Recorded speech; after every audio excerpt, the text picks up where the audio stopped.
ICC의 이스라엘 및 팔레스타인 지도자들에 대한 체포영장 청구에 대하여 혁명적 공산주의 인터내셔널 동맹 RCIT 성명, 국제주의 사회주의 동맹 RCIT 이스라엘 점령지, 팔레스타인 지부 앤드 RCIT 국제사무국 공동발표 2024년 5월 21일 1. 국제형사재판소 ICC 수석검사가 전쟁 범죄 및 반인도적 범죄로 이스라엘 네타냐후와 팔레스타인 저항군 주축인 하마스 지도부를 상대로 체포영장을 청구했다. 이 사건의 의미를 인식하기 위해서는 ICC의 본질을 이해해야 한다. 명목상으로는 ICC는 세계 최고의 전범 재판소다. 미국의 세계 패권이 최고조기에 있을 때인 2002년에 유엔에 의해 설립된 제국주의 기관이다. 형식적으로는 글로벌 기관이지만 1991년 소련 붕괴 이후 세계를 지배한 서방 열강들이 주도하는 위선적인 제국주의 질서의 전형적 산물이다. 지금까지 서방 열강의 이라크와 아프가니스탄에서의 수많은 전쟁 범죄에도 불구하고 ICC가 어떠한 서방 지도자도 기소한 적이 없는 이유다. 단지 러시아 대통령 푸틴과 같은 미국 서유럽의 적수들만 기소했을 뿐이다. 3. 그러므로 ICC가 하마스 지도자들을 기소하고 싶어하는 것은 새삼 놀라운 일이 아니다. 하마스 지도부가 미유럽 제국주의에 의해 증오받는 이유는 하마스 전사들, 그리고 그 밖에 많은 팔레스타인 정파들이 시온주의 점령군에 맞서 팔레스타인을 방어하는 데 영웅적인 역할을 하고 있기 때문이다. 혁명적 공산주의 인터내셔널 동맹 RCIT과 국제주의 사회주의 동맹 RCIT, 이스라엘 점령지 팔레스타인 지부는 이러한 체포영장을 강력하게 규탄한다. 이것은 반동적 도발이자 해방을 위해 싸우는 팔레스타인 인민에 대한 모욕이다. 하마스가 지도부 체포영장 청구에 대해 학살 피해자와 학살 집행자를 동일시하는 것이며 이스라엘이 가자지구에서 멸종전쟁을 계속하도록 격려해주는 것이라고 말한 것은 옳다. 동시에 분명히 하건대 우리는 소부르주아 이슬람주의 단체 하마스의 정치를 공유하지 않으며 하마스의 모든 활동을 용인하지도 않는다. 팔레스타인 해방투쟁의 과정에서 궁극적으로 사회주의 프롤레타리아 혁명에 의해 극복해야 할 대상이다. 4. 그런데 ICC가 이스라엘 총리 네타냐후와 국방장관 갈란트도 체포영장 청구를 한 것 때문에 이스라엘은 물론 서방 열강의 반발을 불러일으켰다. 이들 나라 정치 엘리트들에게 충격파로 다가온 것이다. 이스라엘 타임즈는 영장 청구 결정을 두고 이스라엘 역사상 가장 충격적인 법적 폭탄이라고 했고 예루살렘 포스트는 메머드급 재앙 운운했다. 미국 대통령 바이든은 말도 안 되는 일이라고 했고 이탈리아 부총리 안토니오 타자니는 그 결정을 받아들일 수 없다고 비난했다. 5. 그럼에도 이 전례 없는 결정은 뜬금없이 나온 것이 아니다.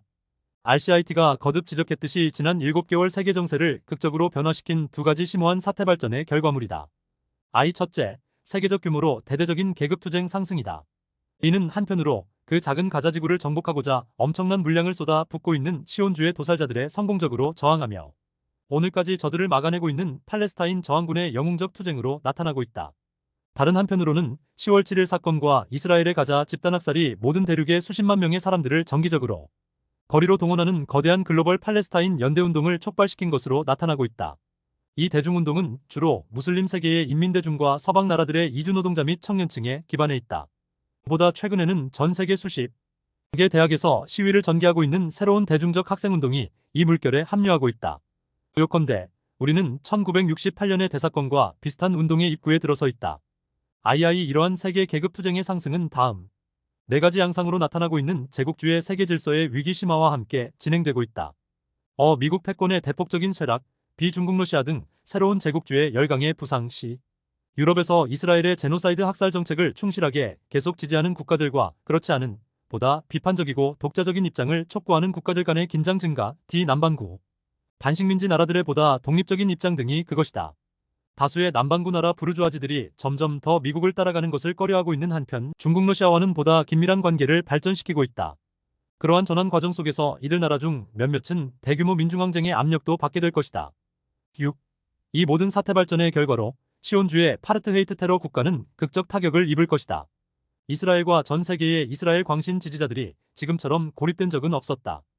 여론의 대대적인 변화가 있었고 세계가 이스라엘에 가자 대량 학살을 규탄한다고 말하는 것은 확실히 과장이 아니다.